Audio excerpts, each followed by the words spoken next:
أعوذ بالله من الشيطان الرجيم. بسم الله الرحمن الرحيم. الحمد لله الذي أنزل على عبده الكتاب ولم يجعل له عوجا قيما لينذر بأسا شديدا من لدنه ويبشر المؤمنين الذين يعملون الصالحات أن لهم أجرا حسنا ماكثين فيه أبدا وينذر الذين قالوا اتخذ الله ولدا ما لهم به من علم ولا لآبائهم كبرت كلمة تخرج من أفواههم يقولون إنها كذبا فلعلك باخع نفسك على آثارهم إن لم يؤمنوا بهذا الحديث أسفا إن جعلنا ما على الأرض زينة لها لنبلوهم أيهم أحسن عملا وإن لجاعلون ما عليها صعيدا جرزا أم حسبت أن أصحاب الكهف والرقيب كانوا من آياتنا عجبا إذ أوى الفتية إلى الكهف فقالوا ربنا آتنا من لدنك رحمة وهيئ لنا من أمرنا رشدا فضربنا على آذانهم في الكهف سنين عددا ثم بعثناهم لنعلم أي الحزبين أحصى لما لبثوا أمدا نحن نقص عليك نبأهم بالحق إنهم فتية آمنوا بربهم وزدناهم هدى وربطنا على قلوبهم إذ قاموا فقالوا ربنا رب السماوات والأرض لن ندعو من دونه إلها لقد قلنا إذا شططا هؤلاء قوم اتخذوا من دونه آلهة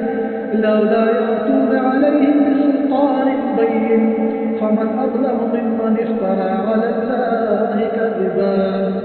وإذ اعتزلتموهم وما يعبدون إلا الله فأووا إلى الكهف ينشر لكم ربكم من رحمته ويهيئ لكم من أمركم مرفقا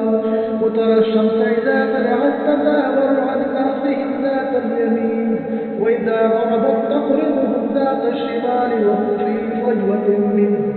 ذلك من آيات الله من يهد الله فهو المهتدي ومن يضلل فلن تجد له وليا مرشدا وتحسبهم أيقاظا وهم رقود ونقلبهم ذات اليمين وذات الشمال وكلبهم باسط ذراعيه بالوصيد لو اطلعت عليهم لوليت منهم فرارا ولملئت منهم رعبا وكذلك بعثناهم ليتساءلوا بينهم قال قائل منهم كم لبثتم قالوا لبثنا يوما أو بعد يوم قالوا ربكم أعلم بما لبثتم فبعثوا أحدكم بورقكم هذه إلى المدينة فلينظر أيها أزكى طعاما فليأتكم برزق منه وليتلطف ولا يشعرن بكم أحدا إنهم إن يظهروا عليكم يرجموكم أو يعيدوكم في ملتهم ولن تفلحوا إذا أبدا وكذلك أعثرنا عليهم ليعلموا أن وعد الله حقا وأن الساعة لا ريب فيها إذ يتنازعون بينهم أمرهم فقالوا عليهم بنيانا ربهم أعلم بهم قال الذين غلبوا على أمرهم لنتخذن عليهم مسجدا فيقولون ثلاثة رابع قلبهم ويقولون خمسة سادسهم قلبهم رجما بالغيب ويقولون سبعة وثامنهم قلبهم قل رب أعلم بعدتهم ما يعلمهم إلا قليل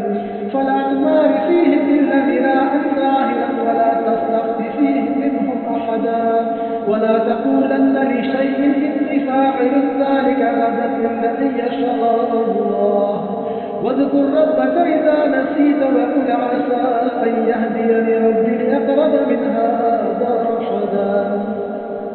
ولبثوا في كهفهم 300 سنين وازدادوا 9 قل الله أعلم بما لبثوا له غيب السماوات والأرض أبصر به وأسمع ما لهم من دونه من ولي ولا يشرك في حكمه أحدا واتل ما أوحي إليك من كتاب ربك لا مبدل لكلماته ولن تجد من دونه ملتحدا واصبر نفسك مع الذين يدعون ربهم بالغداة والعشي يريدون وجهه ولا تعد عيناك عنهم تريد زينة الحياة الدنيا ولا تطع من أغفلنا قلبه عن ذكرنا واتبع هواه وكان أمره فرطا وقل الحق من ربكم فمن شاء فليؤمن ومن شاء فليكفر إنا أعتدنا للظالمين نارا أحاط بهم سرادقها وإن يستغيثوا يغاثوا بماء كالمهل يشوي الوجوه بئس الشراب وساءت مرتفقا إن الذين آمنوا وعملوا الصالحات إن لا نضيع أجر من أحسن عملا أولئك لهم جنات عدن تجري من تحتهم الأنهار يحلون فيها من أساور من ذهب ويلبسون ثيابا خضرا من سندس واستبرق متكئين فيها على الأرائك نعم الثواب وحسنت مرتفقا واضرب لهم مثلا رجلين جعلنا لأحدهما جنتين من أعناب وحفظناهما بنخل وجعلنا بينهما زرعا كلتا الجنتين آتت أكلها ولم تظلم منه شيئا وفجرنا خلالهما نهرا وكان له ثمر فقال لصاحبه وهو يحاوره أنا أكثر منك مالا وأعز نفرا ودخل جنته وهو ظالم لنفسه قال ما أظن أن تبيد هذه أبدا وما أظن الساعة قائمة ولئن رددت إلى ربي لأجدن خيرا منها منقلبا قال له صاحبه وهو يحاوره أكفرت بالذي خلقك من تراب ثم من نطفة ثم سواك رجلا لكن هو الله ربي ولا أشرك بربي أحدا ولولا إذ دخلت جنتك قلت ما شاء الله لا قوة إلا بالله إن ترني أنا أقل منك مالا ولدا فعصى ربي أن يؤتيني خيرا من جنتك ويرسل عليها حصانا من السماء فتصبح صعيدا زلقا أو يصبح ماؤها غورا فلن تستطيع له طلبا وأحيط بثمره فأصبح يقلب كفيه على ما أنفق فيها وهي خاوية على عروشها ويقول يا ليتني لم أشرك بربي أحدا ولم تكن له فئة ينصرونه من دون الله وما كان منتصرا هنالك الولاية لله الحق هو خير ثوابا وخير عقبا واضرب لهم مثل الحياة الدنيا كماء أنزلناه من السماء فأحاط به نبات الأرض فأصبح هشيما تذروه الرياح وكان الله على كل شيء مقتدرا المال والبنون زينة الحياة الدنيا والباقيات الصالحات خير عند ربك ثوابا وخير أملا ونوم ويوم نسير الجبال وترى الأرض باردة وحشرناهم فلم نغادر منهم أحدا وعرضوا على ربك صفا لقد جئتمونا كما خلقناكم أول مرة بل زعمتم أن لن نجعل لكم موعدا ووضع الكتاب فترى المجرمين مشفقين مما فيه ويقولون يا ويلتنا ما لهذا الكتاب لا يغادر صغيرة ولا كبيرة إلا حصاها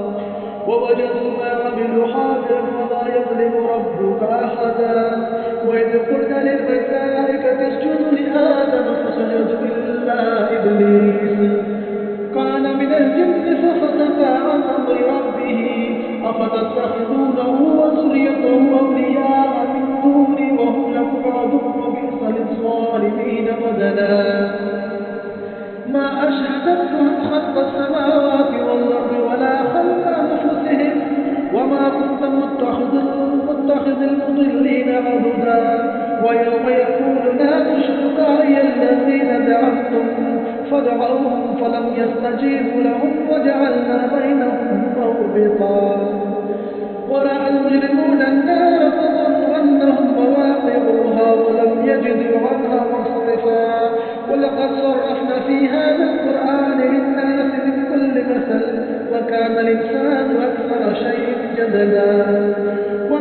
منع الناس أن يؤمنوا إذ جاءهم الهدى ويستغفروا ربهم إلا أن تأتيهم سنة الأولين أو يأتيهم العذاب قبلا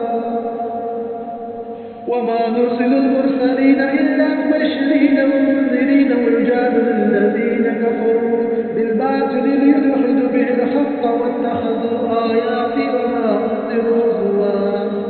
ومن أظلم ممن ذكر بآيات ربه فأعرض عنها ونسي ما قدمت يداه إن جعلنا على قلوبهم أكدة أن يفقهوه وفي آذانهم وقرا وإن تدعوهم إلى الهدى فلن يهتدوا إذا أبدا وربك الغفور ذو الرحمة لو يؤاخذهم بما كسبوا لعجل لهم العذاب بل لهم موعد لن يجدوا من دونه موعدا وتلك القرى أهلكناهم لما ظلموا وجعلنا لمهلكهم موعدا وإذ قال موسى لفتاه لا أبرح حتى أبلغ مجمع البحرين أو أمضي حقبا فلما بلغ مجمع بينهما نسي حوتهما فاتخذ سبيله في البحر سربا فلما جاوز قال لفتاه آتنا غداءنا لقد لقينا من سفرنا هذا نصبا قال أرأيت إذ أوينا إلى الصحراء فإني نسيت الحوت وما أنسانيه إلى الشيطان أن أذكره واتخذ سبيله في البحر عجبا قال ذلك ما كنا نبغي فارتد على آثارهم قصصا فوجد عبدا من عبادنا آتيناه رحمة من عندنا وعلمناه من لدنا علما قال له موسى هل أتبعك على أن تعلمني مما علمت رشدا قال إنك لن تستطيع معي صبرا وكيف تصبر على ما لم تحط به خبرا قال ستجدوني إن شاء الله صابر ولا أعصي لك أمرا قال فإن اتبعتني فلا تسألني عن شيء حتى أحدث لك منه ذكرا فانطلقا حتى إذا ركبا في سفينة خرقها قال خرقتها لتغرق أهلها لقد جئت شيئا إمرا قال ألم أقل إنك لن تستطيع معي صبرا قال لا تؤاخذني بما نسيت ولا ترهقني من أمري عسرا فانطلقا حتى إذا لقي غلاما فقتله قال قتلت نفسا زكية بغير نفس لقد جئت شيئا نكرا قال ألم أقل لك إنك لن تستطيع معي صبرا قال إن سألتك عن شيء بعدها فلا تصاحبني قد بلغت من لدني عذرا فانطلقا حتى إذا أتيا أهل قرية استطعم أهلها فأبوا أن يضيفوهما فوجد فيها جدارا يريد أن ينقض فأقامه قال لو شئت لاتخذت عليه أجرا فانطلقا حتى إذا أتيا أهل قرية استطعم أهلها فأبوا أن يضيفوهما فوجد فيها جدارا يريد أن ينقض فأقامه قال لو شئت لاتخذت عليه أجرا قال هذا فراق بيني وبينكم سأنبئك بتعويل ما لم تستطع عليه صبرا أما السفينة فكانت لمساكين يعملون في البحر فأردت أن أعيبها وكان وراءهم ملك يأخذ كل سفينة غصبا وأما الغلام فكان أبواه مؤمنين فخشينا أن يرهقهما طغيانا وكفرا فأردنا أن يبدلهما ربهما خيرا منه زكاة وأقرب رحما وأما الجدار فكان لغلامين يتيمين في المدينة وكان تحته كنز لهما وكان أبوهما صالحا فأراد ربك أن يبلغ أشدهما ويستخرج كنزهما رحمة من ربك وما فعلته عن أمري ذلك تعويل ما لم تستطع عليه صبرا ويسألونك عن ذي القرنين قل سأتلو عليكم منه ذكرا إن مكنا له في الأرض وآتيناه من كل شيء سببا فأتبع سببا حتى إذا بلغ مغرب الشمس وجدها تغرب في عين حمية ووجد عندها قوما قلنا يا ذا القرنين إما أن تعذب وإما أن تتخذ فيهم حسنا قال أما من ظلم فسوف نعذبه ثم يرد إلى ربه فيعذبه عذابا نكرا وأما من آمن وعمل صالحا فله جزاء الحسنى وسنقول له من أمرنا يسرا ثم أتبع سببا حتى إذا بلغ مطلع الشمس وجدها تطلع على قوم لم نجعل لهم من دونها سترا كذلك وقد حط بما لديه خبرا ثم أتبع سببا حتى إذا بلغ بين السدين وجد من دونهما قوما لا يكادون يفقهون قولا قالوا يا ذا القرنين إن يأجوج ومأجوج مفسدون في الأرض فهل نجعل لك خرجا على أن تجعل بيننا وبينهم سدا قال ما مكني فيه ربي خير فأعينوني بقوة أجعل بينكم وبينهم رقما آتوني زبر الحديد حتى إذا ساوى بين الصدفين قال انفخوا حتى إذا جعله نارا قال آتوني أفرغ عليه قطرا فما استطاعوا أن يظهروه وما استطاعوا له نقبا قال هذا رحمة من ربي فإذا جاء وعد ربي جعله دكاء وكان وعد ربي حقا وتركنا بعضهم يومئذ يموج في بعض ونفخ في الصور فجمعناهم جمعا وغرضنا جهنم يومئذ للكافرين عرضا الذين كانت أعينهم في غطاء عن ذكري وكانوا لا يستطيعون سمعا أفحسب الذين كفروا أن يتخذوا عبادي من دون أولياء إنا أعتدنا جهنم للكافرين نزلا قل هل ننبئكم بالأخسرين أعمالا الذين ضل سعيهم في الحياة الدنيا وهم يحسبون أنهم يحسنون صنعا أولئك الذين كفروا بآيات ربهم ولقائه فحبطت أعمالهم فلا نقيم لهم يوم القيامة وزنا ذلك جزاؤهم جهنم بما كفروا واتخذوا آيات ورسلي هزوا إن الذين آمنوا وعملوا الصالحات كانت لهم جنات الفردوس نزلا خالدين فيها لا يبغون عنها حولا قل لو كان البحر مدادا لكلمات ربي لنفد البحر قبل أن تنفد كلمات ربي ولو جئنا بمثله مددا قل إنما أنا بشر مثلكم يوحى إلي أنما إلهكم إله واحد فمن كان يرجو لقاء ربه فليعمل عملا صالحا ولا يشرك بعبادته ربه أحدا صدق الله العظيم. أعوذ بالله من